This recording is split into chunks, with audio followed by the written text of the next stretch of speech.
Bonjour et bienvenue dans la première partie de ce cours sur la réaction chimique par échange de protons.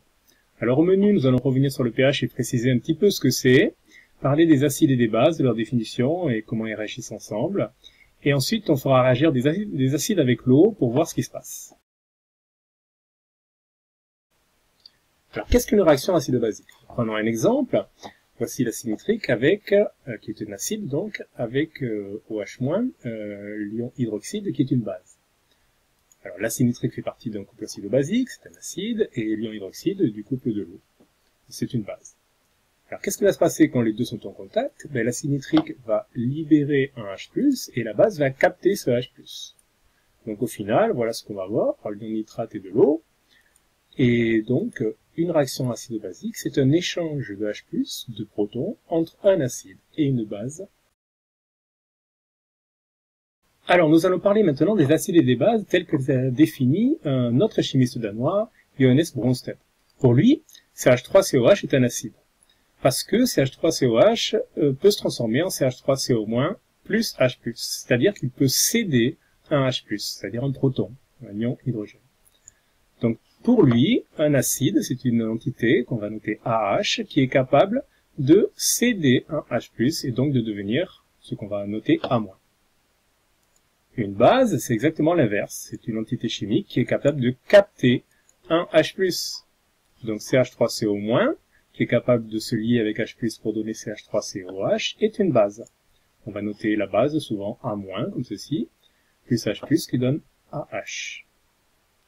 On voit tout de suite que avec une base, on a un acide qui est conjugué, et inversement. Donc on a ce qu'on appelle la notion de couple acido-basique. On va le noter comme ceci, l'acide slash la base. Ici, l'acide, c'est CH3COH, l'acide éthanoïque, et ici, c'est la base l'ion éthanoate. Et à chaque couple acido-basique, on va pouvoir écrire une demi-équation qui va pouvoir être réalisée dans un sens ou dans l'autre, suivant ce qui se passe. Voilà la façon générique de noter un couple acido-basique, AH slash A-, l'acide slash la base.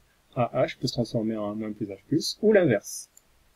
Voilà, à chaque acide, une base conjuguée, et à chaque base, un acide conjugué.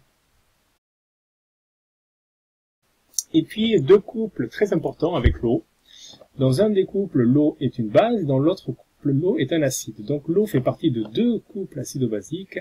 On dit que l'eau est un amphotère, ou bien que l'eau est une espèce ampholyte.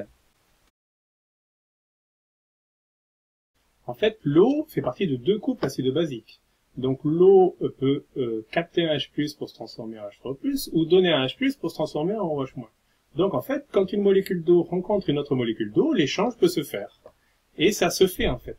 Cette réaction, ça s'appelle l'autoprotolyse de l'eau. On peut l'écrire comme ceci, ou 2H2O donne H3+, plus OH-. C'est un équilibre, ça marche dans les deux sens.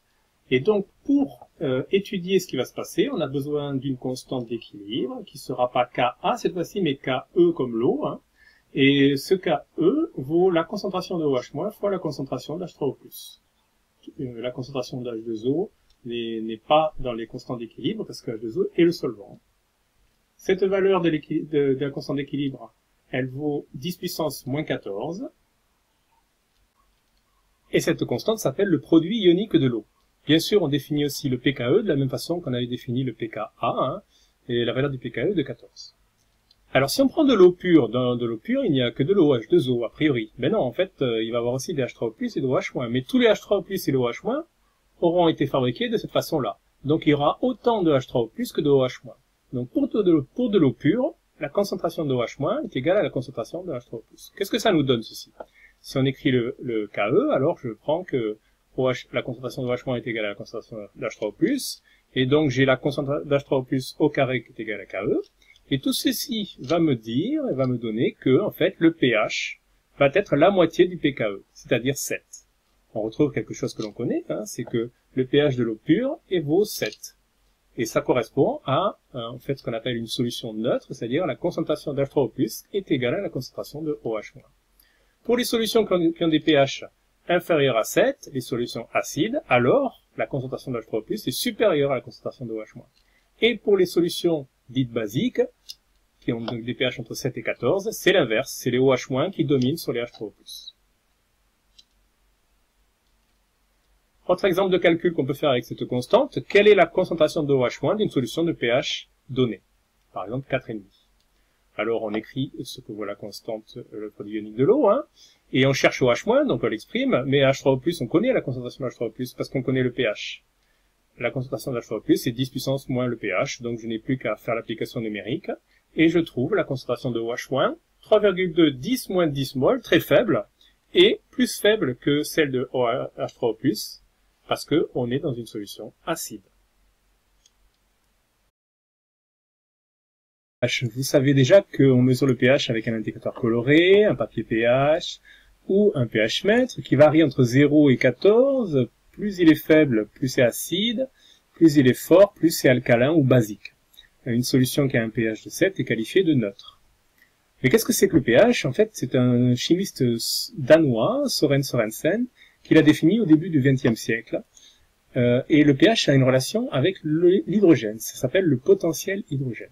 Alors, qu'est-ce qu'on va mesurer de l'hydrogène? En fait, on va mesurer la concentration en ion hydrogène, c'est-à-dire la concentration en H3O+, aussi, en ion oxonium. Et en fait, le pH correspond à moins log, le petit p devant, ça s'appelle le cologarithme, hein, ça veut dire moins logarithme de la concentration d'H3O+. Donc le pH, c'est moins logarithme de la concentration en H3O+. Si on retourne cette équation chimique, on peut trouver que la concentration d'H3O+, est égale à 10 puissance moins la valeur du pH. Ce qui veut dire que, par exemple, une solution qui a un pH de 0 a une concentration d'H3O+, de 10 puissance 0, c'est-à-dire 1 mol par litre. Une solution qui a un pH de 7 a une concentration d'H3O+, de 10 puissance moins 7, c'est-à-dire beaucoup plus faible. Et encore plus faible pour une solution qui a une concentration, un pH de 14. Donc, plus une solution est acide, plus elle contient des H3O+, plus la concentration d'H3O+, est élevée, et moins elle est acide, moins elle en contient.